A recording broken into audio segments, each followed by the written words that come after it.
नमस्कार दोस्तों, आपके माता पिता, गुरुदेव और इष्ट देव सभी को मेरा प्रणाम। एक शहर में देवरानी जेठानी रहती थी। जेठानी अमीर थी और देवरानी गरीब थी। देवरानी गणेश जी की भक्त थी। देवरानी का पति जंगल से लकड़ी काट कर बेचता था और अक्सर बीमार रहता था। देवरानी जेठानी के घर का सारा काम करती और बदले में जेठानी बचा हुआ खाना, पुराने कपड़े उसको दे देती थी और इसी से देवरानी का परिवार चल रहा था। माघ महीने में देवरानी ने तिल चौथ का व्रत किया। 5 आने का तिल और गुड़ लाकर तिलकुट्टा बनाया। पूजा करके तिल चौथ की कथा सुनी और तिलकुट्टा छीके में रख दिया और सोचा कि चांद उगने पर पहले तिलकुट्टा और उसके बाद ही कुछ खाऊंगी। कथा सुनकर वो जेठानी के यहाँ चली गई। खाना बनाकर जेठानी के बच्चों से खाना खाने को कहा तो बच्चे बोले, माँ ने व्रत किया है और माँ भूखी है। जब माँ खाना खाएगी हम भी तभी खाना खाएंगे। जेठ जी को खाना खाने को कहा तो जेठ जी बोले, मैं अकेला नहीं खाऊंगा, जब चांद निकलेगा तब सभी साथ में खाएंगे। जेठानी ने उसे कहा कि आज तो किसी ने भी अभी तक खाना नहीं खाया, तुझे कैसे दे दूं? तुम सुबह सवेरे ही बचा हुआ खाना ले जाना। देवरानी के घर पर पति, बच्चे सभी आस लगाए बैठे थे कि आज तो त्योहार है, इसीलिए कुछ पकवान खाने को जरूर मिलेगा। लेकिन जब बच्चों को पता चला कि आज तो रोटी भी नहीं मिलेगी तो बच्चे रोने लगे। उसके पति को भी बहुत गुस्सा आया। कहने लगा, सारा दिन काम करके भी 2 रोटी नहीं ला सकती तो काम क्यों करती हो? पति ने गुस्से में आकर पत्नी को कपड़े धोने के धोवने से मारा। धोवना हाथ से छूट गया तो पाटे से मारा। वो बेचारे गणेश जी को याद करती हुई रोते रोते पानी पीकर ही सो गई। उस दिन गणेश जी देवरानी के सपने में आए और कहने लगे, धोवने मारी, पाटे मारी, सो रही है या जग रही है? वो बोली, कुछ सो रही हूँ, कुछ जग रही हूँ। गणेश जी बोले, भूख लगी है, कुछ खाने को दे दे। देवरानी बोली, क्या दूं? मेरे घर में तो अन्न का एक दाना भी नहीं है।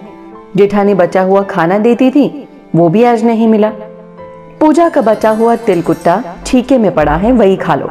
तिलकुट्टा खाने के बाद गणेश जी बोले, धोवने मारी, पाटे मारी, निमटाई लगी है, कहाँ निमटूं? वो बोली, ये पड़ा घर, जहां इच्छा हो वहीं निमट लो। फिर गणेश जी बच्चे की तरह बोले, अब कहाँ पहुंचूं? नींद में मग्न अब देवरानी को बहुत गुस्सा आया कि कब से तंग किए जा रहे हो। वो बोली, मेरे सर पर पहुंच दो और कहां पहुंचोगी? सुबह जब देवरानी उठी तो ये देखकर हैरान रह गई कि पूरा घर हीरे मोती से जगमगा रहा है। सिर पर जहां विनायक जी पहुंचनी करके गए थे वहां हीरे के टीके और बिंदी जगमगा रहे थे।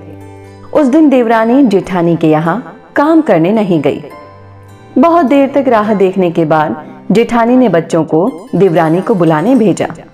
जेठानी ने सोचा, कल खाना नहीं दिया इसलिए शायद देवरानी बुरा मान गई है।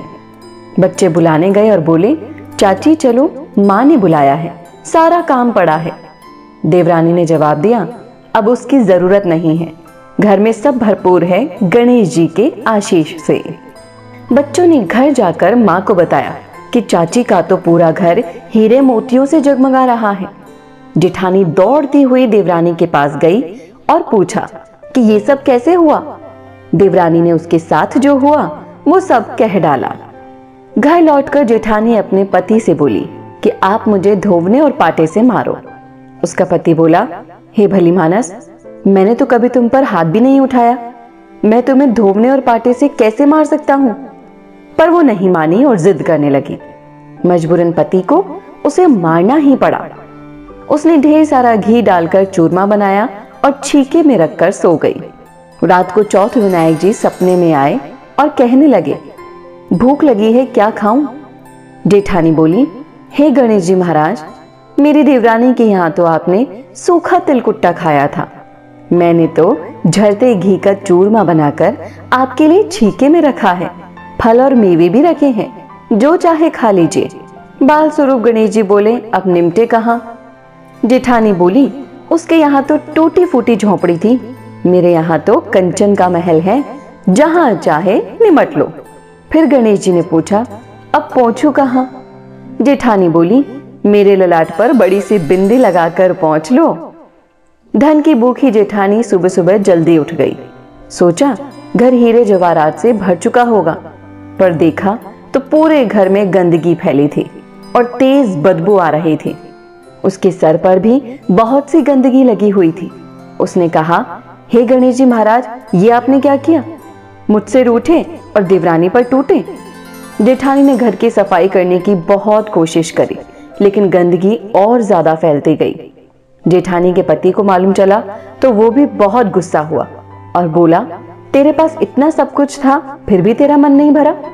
परेशान होकर चौथ के गणेश जी से मदद की विनती करने लगी। गणेश जी ने बोला, देवरानी से जलन के कारण तूने जो किया था ये उसी का फल है। अब तू अपने धन में से आधा उसे दे देगी, तभी ये सब साफ होगा। उसने आधा धन बांट दिया, लेकिन मोहरों की एक हांडी चूल्हे के नीचे गाड़ रखी थी। उसने सोचा किसी को पता नहीं चलेगा, और उसने उस धन को नहीं बांटा। उसने कहा, हे श्री गणेश जी, अब तो अपना ये बिखराव समेटो। पर वो बोले, पहले चूल्हे के नीचे गड़ी हुई मोहरों की हांडी सहित ताक में रख दो और सुई के भी 2 हिस्से कर। इस प्रकार गजानन ने बाल स्वरूप में आकर सुई जैसी छोटी चीज का भी बंटवारा किया और फिर अपनी माया समेटी। हे गणेश जी महाराज, जैसे आपने देवरानी पर कृपा करी वैसे सब पर करना। कहानी कहने वाले, सुनने वाले और हुंकारा भरने वाले सब पर कृपा करना। बोलो गणेश जी महाराज की जय। चौथ माता की जय।